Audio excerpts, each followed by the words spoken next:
श्री ज्ञानदेव तुकाराम पंढरीनाथ माऊली ज्ञानेश्वर महाराज की जय. जगद्गुरु तुकाराम महाराज की जय. आता शांत रसाचे भरिते सांडित आहे पात्राते, जे बोलणे बोला परवते बोलावले.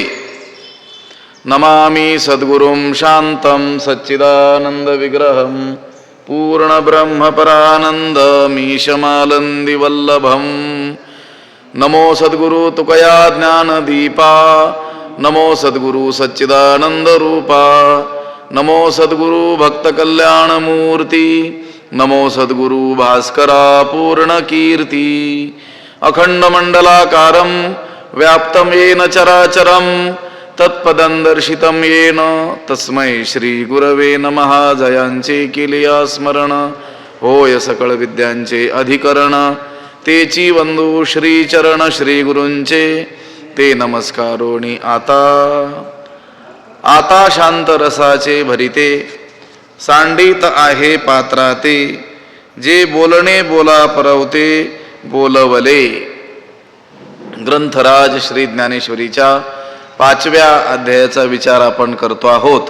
आणि या 5व्या अध्यायातील 64व्या क्रमांकाची ही ओवी आहे. 11व्या क्रमांकाचा जो श्लोक, कायेन मनसा बुद्ध्या केवलैरिंद्रियैरपि योगिनः कर्म कुर्वन्ति संगं त्यक्त्वात्मशुद्धये, या श्लोकाचं भाष्य ज्ञानोबराय करत आहेत. कालपर्यंतचा विचार आपण पाहिला होता.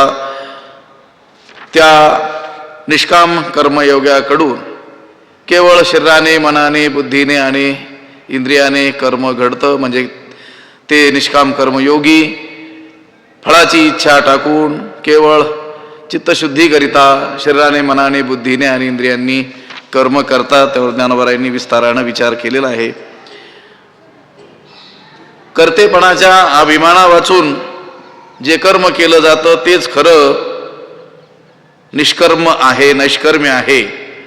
परंतु ही गोष्ट ज्यांना गुरुपासून ज्ञान झालेलं आहे ते ज्ञानी लोकच या निष्कर्माचं रहस्य जाणतात, असं ज्ञानेश्वर महाराजांनी म्हटलेलं आहे. आगा करीते नवीन कर्म, तेची ते निष्कर्म, हे जाणती सुवर्म गुरुगम्य जे. अरे अर्जुना, कर्तेपणाच्या अभिमाना वाचून जे कर्म केलं जातं तेच खरं निष्कर्म होय. हे ज्यांना गुरुपासून ज्ञान झालेलं आहे ते ज्ञानी या निष्कर्माचे रहस्य जाणतात. आता ह्या श्लोकाचा विचार या उभीपर्यंत झालेला आहे. परंतु आता ज्ञानोबराय पुढं श्रोत्यांना बोलतात. आता शांत रसाचे भरिते. ज्ञानेश्वर महाराज मध्येच आता श्रोत्यांना म्हणतात की शांत रसाचं भरतं पात्राते सांडित आहे, आपल्या पात्राची मर्यादा सोडित आहे. आता शांत रसाला एवढी भरती आलेली आहे की ती भरती मर्यादा उल्लंघन करून खाली सांडत आहे. पात्र भरून गेलेलं आहे आणि पात्र भरून खाली तो शांत रस सांडत आहे.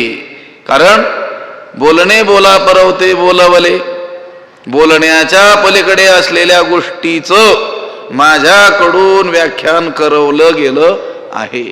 आतापर्यंत ज्ञानोबरायांनी जे काही हे वर्णन केलं ते खरं तर बोलण्याच्या पलीकडचं आहे. ती जी नैष्कर्म्य स्थिती आहे किंवा त्या ज्या निष्काम कर्मयोग्याचं ते जे वर्णन आहे त्याला प्राप्त झालेली जी काय स्थिती आहे ती काही शब्दात सांगण्यासारखी नाही आहे. शब्दात तिचं वर्णन होणं शक्य नाही आहे. बोला परवते बोलणे, बोलण्याच्या पलीकडचं बोलणं, ते बोलवलं म्हणजे माझ्याकडून बोलल्या गेलेलं आहे. शब्दांना अगोचर, शब्दांना अविषय असलेली जी स्थिती, तिचं शब्दांनी प्रतिपादन करता न येण्यासारखी जी स्थिती आहे तिचं वर्णन आम्ही काय झालो, आमच्याकडून केल्या गेलं, आम्ही बोललो आहोत असं आहे. ज्ञानोबराय म्हणतात आता शांतरसाची भरिते सांडित आहे पात्राते.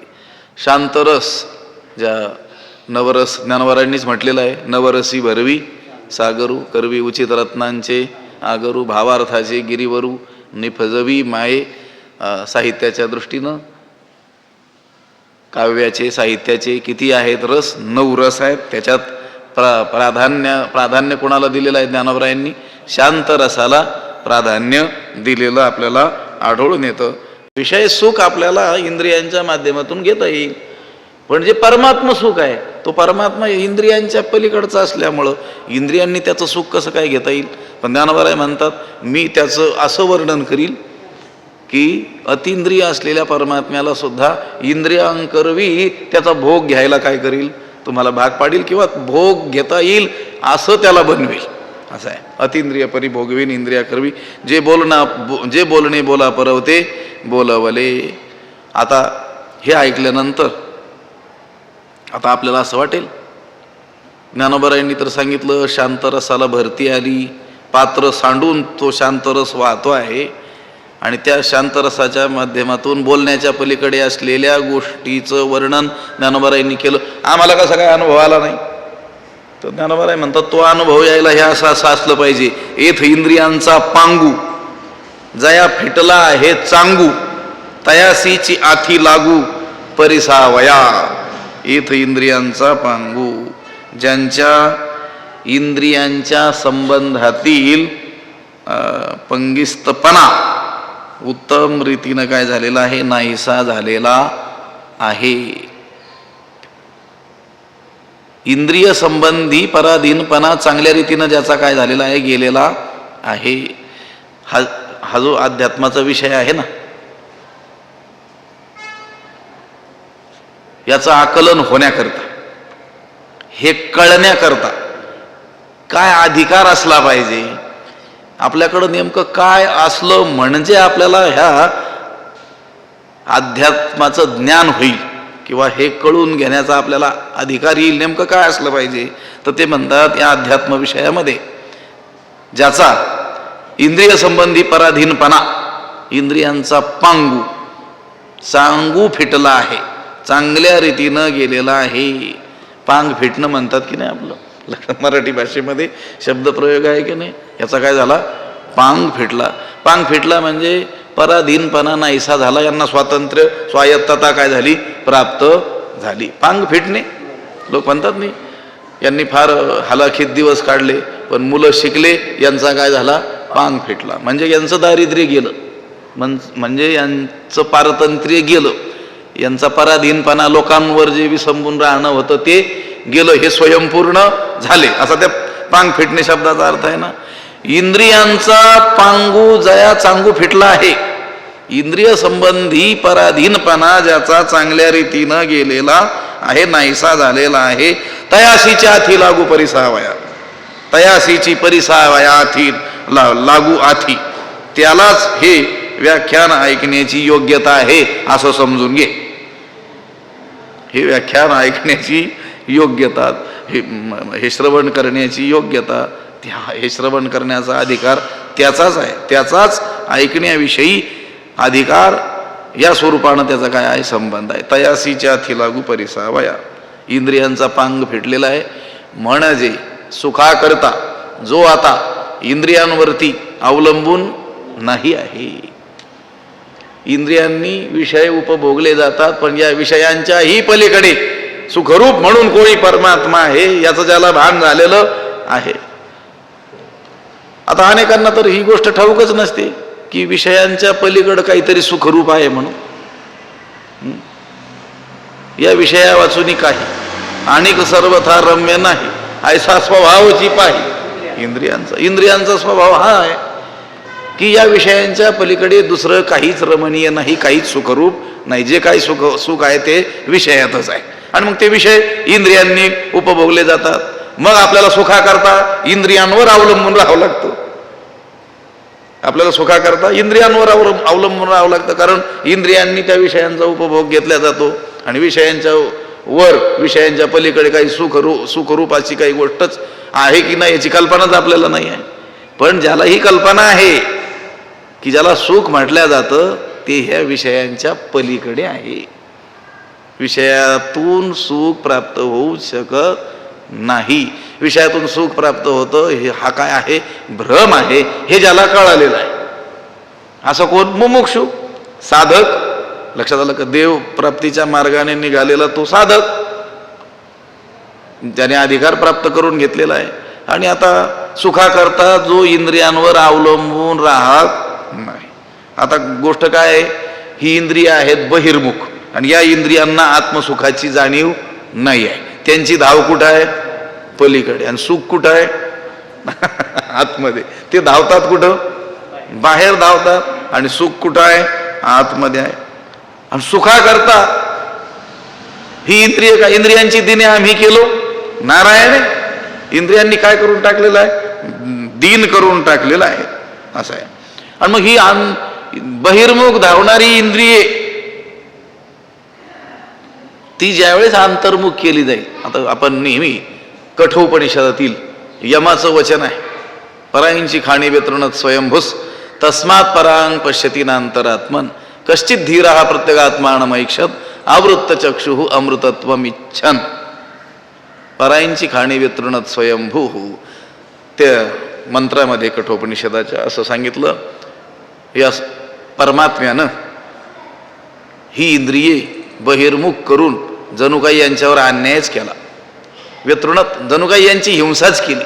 काय केलं? यांना कसं बनवलं? बहिर्मुख बनवलं. पराईंची खाणी व्यतृणत स्वयंभू तस्मात् परांग पश्यती, म्हणून त्यांना बहिर्मुख बनवलं. म्हणून ती कुठे पाहतात? बाहेरच पाहतात. न अंतरात्मन, आतमध्ये पाहतच नाहीत. पण कश्चित धीर, कुणीतरी धीर पुरुष, कुणीतरी मनुष्यानाम सहस्रेषु या न्यायाने किंवा तरी आस्थेच्या महापुरी रिगताती कोटीवरी, कोट्यावधीमध्ये एखादा कोणीतरी, कश्चित धीरा, कोणीतरी धीर पुरुष, प्रत्यगात्मानमैक्षत आवृत्त चक्षु अमृतत्वमिच्छन, त्या अमृतत्वाच्या इच्छेनं या बहिर्मुख धावणाऱ्या इंद्रियांना अंतर्मुख करतो. यांची जी बाहेर असलेली धाव आहे ती कुठं वळवतो? आतमध्ये वळतो. पण कोणीतरी एखादा, हा असा जो कोणीतरी आहे त्याचं वर्णन चाललंय. एक इंद्रियांचा पांगू जाया फेटला आहे चांगू, त्याचा इंद्रियाचा काय झालेला आहे? पांग फेटलेला आहे. त्याचा पंगिस्तपणा काय झालेला आहे? नाहीसा झालेला आहे. त्या इंद्रियांचं पारतंत्र्य काय झालेलं आहे?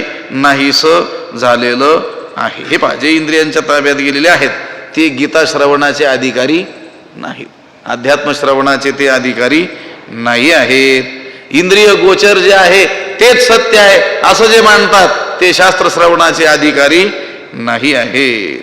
आता गीता किंवा कोणतंही अध्यात्मशास्त्र हे कशाचं वर्णन करतं? आत्म्याचं, परमात्म्याचं, जो इंद्रियांच्या पलीकडचा आहे अशा आत्म्याचं वर्णन करतात.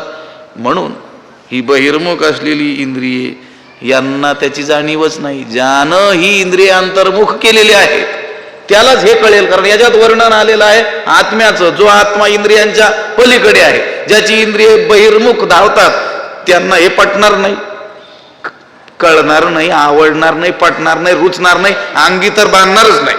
लक्षात आलं का?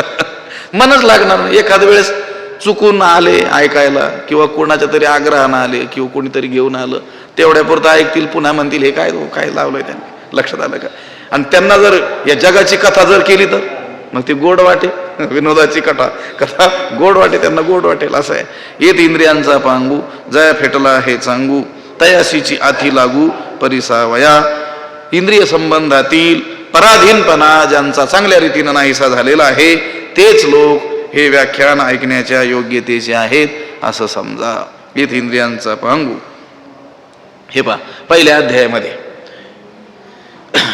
ज्ञानोबरायांनी सांगितलं की नाही, अहो अर्जुनाची पंथी जे परिसणया योग्य होती तीही कृपा करुणी संती अवधान द्यावे. कारण ज्ञानोबराय जे सांगत आहेत हे गीताशास्त्र आहे आणि हे गीताशास्त्र कसं आहे? एथ अंतरंगची अध्यात्मशास्त्री इये अंतरंगची अधिकारी, बहिरंग नाही, अंतरंग जे लोक आहेत तेच या शास्त्राचे काय आहेत? अधिकारी आहेत. अर्जुनासारखे त्याचे काय आहेत? अधिकारी आहेत. म्हणून ज्ञानोबराय म्हणतात, अहो अर्जुनाचे पंथी जे परिस्नया योग्य होती, ऐकण्याच्या बाबतीमध्ये जे अर्जुनाच्या पंक्तीला बसण्याच्या योग्यतेच्या आहेत त्याच संतजनांनी काय करावं, कृपा करून आमच्या बोलण्याकडे काय करावं, लक्ष द्यावं. कारण साचची बोलाचे नव्हे हे शास्त्र, पै संसार जिणते शस्त्र, आत्मा अवतरविते मंत्र अक्षरे ये. म्हणून आता आत्मप्रभा नित्य नवी, तेची करुणी ठाण दिवी, जे इंद्रिया ते चोरुणी जीवी, तयासीची भावे. काल परवा पण आली होती की नाही ही ओवी. आता आत्मप्रभा नित्य नवी, तेची करुणी ठाण दिवी, जो इंद्रिया ते चोरुणी जेवी, इंद्रियांना पत्ता लागू न देता जो याचं काय करतो, सेवन करतो, तयासीची भावे, तयासीची त्यालाच काय होते, याची प्राप्ती होते. येत इंद्रियांचा पांगू जाया फिटला, हे चांगू तयासीच्या हाती लागू परिसावया. ह्या 2 ओव्या ज्ञानोबराय बोलले. कोणाला? श्रोत्यांना. श्लोकाचं व्याख्यान करत असताना त्या श्लोकाचं व्याख्यान संपल्यानंतर सहज श्रोत्यांशी ह्या 2 ओव्यातून संवाद साधला. पण श्रोत्यांना वाटलं विषय सोडून हे बाजूला गेले. आता ज्ञानोबरायांच्या समोर श्रोते असतील ते कोण प्रभू तुम्ही? महेशाचे मग सद्गुरू श्री निवृत्तीनाथ महाराजांसारखे श्रोते म्हणून समोर बसलेले आहेत. ते काय सामान्य श्रोते असतील का? थोडंसं इकडं तिकडं गेलेलं त्यांना चालणार नाही. ते काय म्हटले? हा आसो अतिप्रसंगू, न संडी पा कथा लागू, होईल श्लोक संगती भंगू म्हणून या. आता ज्ञानोबा या 2 ओवीत जे बोलले ते काही व्यर्थ बोलले का? म्हणजे काही चुकीचं बोलले का? काही संसार संबंधी बोलले का? श्रोते बहिर्मुख होतील असं काही बोलले का? नाही. पण तरी सुद्धा त्या श्रोत्यांना हेही सहन झालं नाही की हे श्लोकाचं व्याख्यान सोडून हे दुसरंच आमच्याशी बोलतात. ते म्हटले हे हा असो अतिप्रसंगू, हे तुझं प्रस्तुत प्रकरणाचं अतिक्रमण करणारं बोलणं असू दे म्हटलं. आता प्रकरण काय चालू आहे? त्या निष्काम कर्मयोगाचं वर्णन चालू आहे ना, मग तेच बोललं पाहिजे. हा असो अतिप्रसंगो. ज्ञानोबा यांच्या या व्याख्यानावर संत श्रोते काय म्हणतात? हे विषयांतर अतिप्रसंग हा पुरा आहे. पहा, जाणकार श्रोत्यांच्या दृष्टीनं हे एवढं चांगलं बोललेलं सुद्धा अतिप्रसंग आहे. मी नेहमी म्हणत असतो की नाही, श्रोत्यांनी सुद्धा शिकलं पाहिजे. हा असो अतिप्रसंगू, न संडीपा कथा लागू, होईल श्लोक संगती भंगू म्हणून या. यावर श्रोते म्हणाले हे तुझं जे चालू प्रकरण आहे त्याचं अतिक्रमण करणारं जे तुझं बोलणं आहे ते असू दे म्हटले. आता यामुळं काय होईल? श्लोक संगतीचा भंग होईल. आहे का नाही? आमचं लक्ष दुसरीकडे जाईल. म्हणून हे या प्रकरणातील श्लोक संगती आपण सोडू नका. जे मना कळिता कुवाडे, घागुसिता बुद्धीसी नातुडे, ते दैवाचेने सुरवाडे सांगवले तुझं. जे मना आकळिता कुवाडे, जे मनाने आकळता येणं कठीण आहे, मनाला आकलन करण्यास जे कठीण आहे. घाघुसिता बुद्धीसी नातुडे, बुद्धीसी घाघुसिता नातुडे, जे बुद्धीला चर्चा करण्याला सापडत नाही. घासाघीस केली तरी सुद्धा जे बुद्धीला प्राप्त होत नाही, अशी गोष्ट ते दैवाचे निसुरवाडे सांगवले तुझ. ते दैवाच्या अनुकूलतेमुळं तुला सांगता आलेलं आहे. हा, श्रोते म्हणतात ज्ञानेश्वर महाराजांना, तुम्ही जे सांगितलं, बोलण्याच्या पलीकडचं जे तुम्ही बोलले, हे मनाला आकलन करण्यास कठीण आहे. पुन्हा घासाघीस केली तरी बुद्धीलाही सापडू शकत नाही. पण दैवाचे नि सुरवाडे, तुमचं भाग्य थोर आहे. कोण म्हणतंय? श्रोते म्हणतात ज्ञानोबारायांना, तुमचं भाग्य खूप अनुकूल आहे आणि त्या भाग्याच्या अनुकूलतेमुळं तुम्हाला हे सांगता आलेलं आहे. लक्षात आलं का? सांगवले तुझं म्हणजे तुझ्याकडून सांगितलं जात आहे. म्हणजे आपण जे सांगत आहात हे तुमच्या भाग्यामुळं तुम्ही सांगू शकता, नाहीतर हे काही सांगणं शक्य नाही आहे. कसं आहे ते? जे मना आकळिता कुवाडे, हे पहा, मनामध्ये मोठी शक्ती आहे, ही गोष्ट खरी आहे. पण परमात्मा तत्वाला जाणता येईल एवढी शक्ती त्याच्यात नाही आहे. तसं मन बलवान आहे. बहुत चंचळ चपळ, जाता येता न लगे वेळ. दिल्ली म्हटलं की जाऊन आलं सुद्धा माग, असं इतकं काय आहे ते वेगवान आहे. जरी ते बलवान असलं तरी आत्म्याला जाणण्याचं त्याचं बळ नाही आहे. हे पहा, संकल्पे सृष्टी घडी, संकल्पानं सृष्टी घडवतं कोण? हे मन. मनानेच नाही का मनोरथ आपण करत राहत असतो. सवेची विकल्पोनी मोडी, मनोरथाच्या उतरंडी उतरी रची. कितीतरी मनोरथ चालूच असतात या मनाचे, कल्पना करतच राहत असतं मन. एवढं त्याच्यात काय आहे? सामर्थ्य आहे. पण परमात्म्याला जाणण्याचं सामर्थ्य त्याच्यात नाही आहे. मनाची जेथ मनाची नक्की न लगे, बुद्धीची दृष्टी न रिगे, इंद्रिया किर जोगे, काही होईल मनाची नक्की न लगे. या परमात्मा तत्वामध्ये मनाचं नख सुद्धा पोहोचत नाही. जे मना कळिता कुवाडे, मनाने आकलन करण्यास जे काय आहे कठीण आहे. घाघुसिता बुद्धीसी नातुडे, घासाघीस केली तरी देखील बुद्धीला जे सापडत नाही. तैसी जाणीव जेथ न रिगे, विचार मागोता पाऊली निघे, तरकू आयणी नेघे अंगी जयाच्या. तैसी जाणीव जेथ न रिगे, त्या परमात्मा स्वरूपामध्ये जाणीव, तुमचं ज्ञान, तुमची बुद्धी तिथं प्रवेश करू शकत नाही. बुद्धीनं तुम्हाला जगाला जाणता येईल. या जगातील याच्यावत पदार्थाला बुद्धीनं जाणण्याचा प्रयत्न माणूस करतोच आहे रोज रोज, विज्ञानाच्या माध्यमातून म्हणजे बुद्धीच्याच माध्यमातून, आणि बऱ्या अंशी जाणण्यामध्ये यशस्वी देखील झालेला आहे तो. पण परमात्मा तत्व बुद्धीनं त्याला काही जाणता येणं शक्य नाही.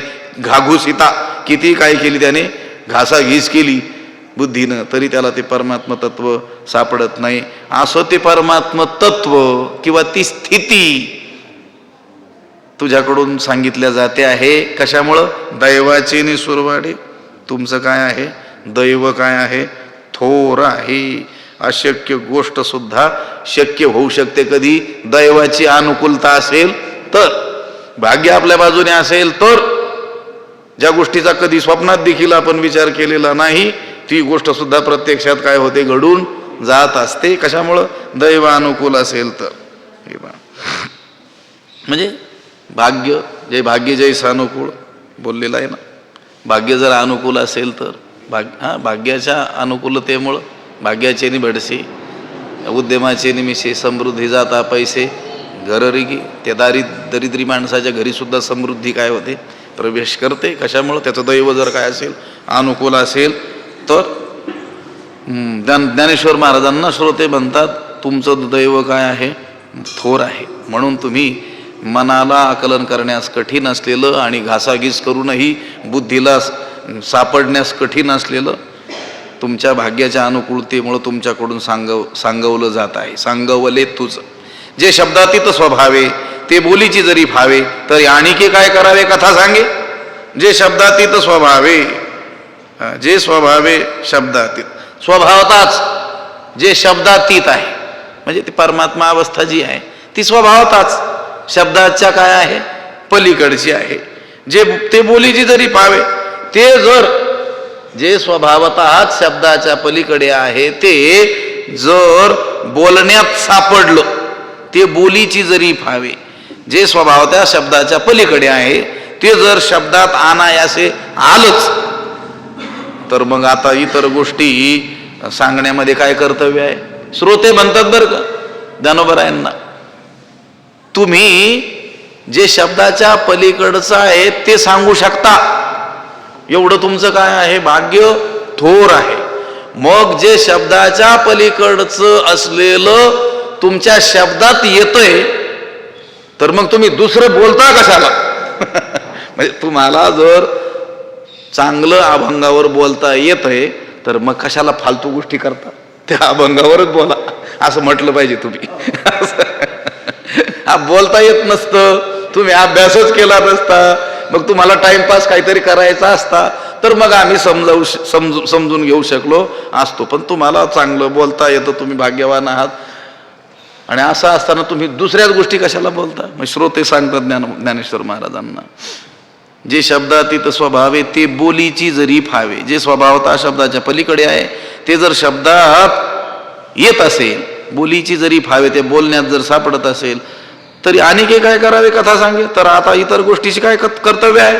कथा सांगे, प्रस्तुत कथा तुम्ही काय करा आम्हाला सांगा. जे श्लोकात आतापर्यंत सांगत होते, मध्येच जरा बाजूला गेले होते, ते श्लोकातला आम्हाला काय करा सांगा. हा आरती विशेषु श्रोतयांचा, जाणोनी दास निवृत्तीचा, म्हणे संवाद दोघांचा, परिसोनी परिसा. हा आरती विशेषु श्रोतयांचा, हा श्रोतयांचा आरती विशेषु जाणोनी, ही श्रोत्यांची उत्कट इच्छा जाणून निवृत्तीचा दास, निवृत्तीचे दास ज्ञानेश्वर महाराज म्हणाले, श्रोत्यांना म्हणाले. श्रोत्यांची त्यांनी इच्छा पाहिली की यांना प्रस्तुत जे प्रकरण आहे ते ऐकण्याची किती तीव्र इच्छा आहे, म्हणून थोडंसं बाजूला जाऊन पाहिलं, पण श्रोते लगेच म्हटले हे जमणार नाही. मग त्यांनी ही श्रोत्यांची इच्छा जाणली. कशी इच्छा? उत्कट इच्छा. श्रोत्यांची हे तत्व जाणून घेण्याची उत्कट इच्छा ही ज्ञानेश्वर महाराजांनी जाणली. ह्या श्रोत्यांच्या बोलण्यात श्रोते म्हटले ना, हे बाकीचं काही सांगू नका, तुमचं भाग्य थोरं असल्यामुळे तुम्हाला हे बोलता येतंय, नाहीतर हे तर शब्दाच्या पलीकडचं आहे, मनाला कळण्यास कठीण आहे, घासाघीस करूनही बुद्धीला जे सापडत नाही, आणि ते तुम्हाला जर बोलता येतंय तर मग दुसरं बोलता कशाला. हे सगळं श्रोत्यांचं म्हणणं ऐकल्यानंतर ज्ञानेश्वर महाराजांच्या लक्षात आलं की श्रोते जाणकार आहेत, श्रोत्यांना हे दुसरं बोललेलं चालत नाही. हा आरती विशेष ही श्रोत्यांची उत्कट इच्छा जाणून निवृत्तीचे दास ज्ञानेश्वर महाराज श्रोत्यांना म्हणाले, म्हणे संवाद दोघांचा परिसोनी परिसा. दोघांचा संवादू, श्रीकृष्ण आणि अर्जुन या दोघांचा जो संवाद आहे, तुम्ही इतका वेळ जो ऐकत आलेला आहात, परिसोनी परिसा. काय करा, इतका वेळ ऐकलाय, पुन्हा ऐका म्हटले, किंवा ऐकून ऐका. म्हणजे आता ऐका आणि तो चांगल्या रीतीने काय करा, लक्षात ठेवा. म्हणजे लक्ष द्या, आता मी पुन्हा त्या श्लोकावर बोलायला काय होतोय म्हटले, प्रवृत्त होतोय. हा आरती विशेष श्रोतयांचा, जाणोनी दास निवृत्तीचा, म्हणे संवाद तया दोघांचा, म्हणे संवाद दोघांचा, परिसोनी परिसा. सांगायला लागले आता ज्ञानेश्वर महाराज, जे श्लोक संगती आहे. मग श्रीकृष्ण म्हणे पार्थाते, आता प्राप्ताचे चिन्ह पुरते, सांगेन तुझ निरुते चित्त देई. मग श्रीकृष्ण म्हणे पार्थाते, मग श्रीकृष्ण अर्जुनाला म्हणाले, आता प्राप्ताचे चिन्ह पुरते. आता शांतीला प्राप्त झालेला जो पुरुष आहे त्याचं पुरत चिन्ह, पूर्ण लक्षण सांगेन, सांगतो, तुला सांगतो, तुझं सांगेन, निरुते चित्त देई, चांगलं लक्ष दे. ज्ञानेश्वर महाराज सांगायला लागले आता तो संवाद, श्रीकृष्ण आणि अर्जुनाचा संवाद. भगवंत अर्जुनाला काय म्हणत आहेत तर सांगायला लागले. ते म्हटले, श्रीकृष्ण अर्जुनाला असं म्हणाले. मग श्रीकृष्ण म्हणे पार्थाते, श्रीकृष्ण अर्जुनाला म्हणाले, आता प्राप्ताचे पुरते चिन्ह तुझं सांगेन, निरुते चित्त दी. आता तुला मी शांतीला प्राप्त झालेला जो पुरुष आहे त्याचं पूर्ण लक्षण सांगतो. ते लक्षण ऐकल्यानंतर तुला लक्षात येईल की शांतीला कोण प्राप्त झालेला आहे. हे पूर्ण लक्षण मी तुला सांगतो, तू मात्र लक्ष दे. कसं कसं लक्ष दे? निरुते चित्त देई. कोण म्हणताय? भगवंत म्हणतात. कोणाला? अर्जुनाला. ज्ञानोबा आता परत सांगायला लागले ना, मूळ याच्यावर आले. कुठं सांगितलं ते? पुढं 12व्या श्लोकामध्ये सांगितलं. त्याचा विचार उद्या करू. पुंडलिक वरदा हरी विठ्ठल श्री ज्ञानदेव पंढरीनाथ भगवान की जय. माऊली ज्ञानेश्वर महाराज की जय. विठ्ठल विठ्ठल पंढरीनाथ भगवान की जय. माऊली ज्ञानेश्वर महाराज की जय. आता विश्वात्मके देवे येणे वाग्यज्ञे तोषावे. तोषोणी मद द्यावे पसायदान हे. जे खळांची व्यंकटी सांडो तया सत्कर्मी रती वाढो. भूता परस्परे पडो मैत्र जीवांचे. दुरितांचे तिमिर जावो. विश्व स्वधर्म सूर्ये पाहो. जो जे वांछील तो तेला हो. प्राणी जात वर्षत सकळ मंगळी. ईश्वर निष्ठांची मांदियाळी. अनवरत भूमंडळी भेटो तया भूता. कल्पतरूंचे आरव चेतना चिंतामणीचे गाव. बोलते जे अर्णव पियुषांचे. चंद्रमे जे अलांछन मार्तंड जे तापहीन. ते सर्वाही सदा सज्जन सोय रे हो तू. किंबहुना सर्व सुखी पूर्ण होणी तिही लोकी. भजिजो आदि पुरुखी अखंडित. आणि ग्रंथोपजीविये विशेषी लोकी ये दृष्टादृष्ट विजय होवावेजी एथ म्हणे श्री विश्वेश्वरावो हा होईल दान पसावो येणे वरे ज्ञानदेवो सुखिया झाला येणे वरे ज्ञानदेवो सुखिया झाला येणे वरे ज्ञानदेवो सुखिया झाला पुंडलिक वरदा हरी विठ्ठल श्री ज्ञानदेव पंढरीनाथ भगवान की जय. माऊली ज्ञानेश्वर महाराज जगद्गुरु तुकाराम महाराज की जय. शांती ब्रह्म एकनाथ महाराज गुरुवर्य बंशी महाराज सद्गुरुजोग महाराज की जय.